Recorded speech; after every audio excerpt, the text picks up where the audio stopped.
My city my news में कहेंगे आपको एक बार फिर से खुशामदीद। खबर शामिल करेंगे नवाब शाह के TSU अस्पताल की, जहां पर MS तैनात नहीं हो सका। मरीज दर बदर की ठोकरें खाने पर मजबूर हैं। मजीद जानते हैं अपने नुमाइंदे ज़ुहैब इकबाल से। ज़ुहैब इकबाल, क्या कहना है मरीजों का?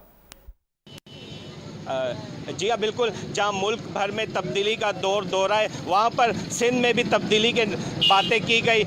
बिलावल भुट्टो जरदारी की जानिब से ये कहा गया कि अब सिंध के अवाम को भी रिलीफ मिलेगा और बड़ी तब्दीली सिंध में देखी जाएगी। इसी हवाले से जो है हेल्थ मिनिस्टर, उनका भी इंतखाब नवाबशाह से किया गया। लेकिन मैं इस वक्त मौजूद हूँ नवाबशाह के पीपल्स मेडिकल अस्पताल में। यहाँ पर डॉक्टरों की नाअहली, एडमिनिस्ट्रेशन की नाअहली के बाइस ये अस्पताल तबाहली का शिकार है।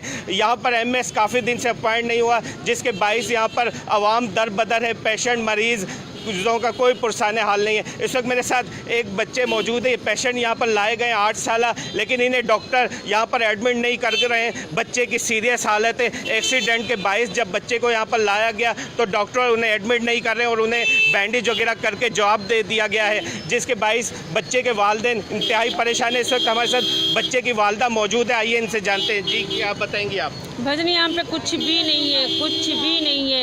ये जब से ऑपरेशन हुए कराची से मैं आई हूँ यहाँ पे, यहाँ तो कुछ भी नहीं है। बस पट्टी करके और घरें, कभी यहाँ जाओ कभी यहाँ जाओ। और यहाँ का सिटी भी बंद है। अभी 3000 रुपये मैं कहाँ से लाऊं, किसके सिटी में करवाऊं? जी, आपने जाना, इनका यही कहना है कि ये यहाँ पर पेशेंट को लाए तो बिल्कुल किसी किस्म की कोई केयर नहीं है। बच्चे सीरियस हालत इंतहाई सीरियस दिखाई तैनात ना होने की वजह से मरीजों को सख्त दुश्वारी और परेशानी का सामना है। बहुत शुक्रिया ज़ुहैब इकबाल, आप हमें तफसीलात से आगाह कर रहे थे। गुजरावाला में जगह जगह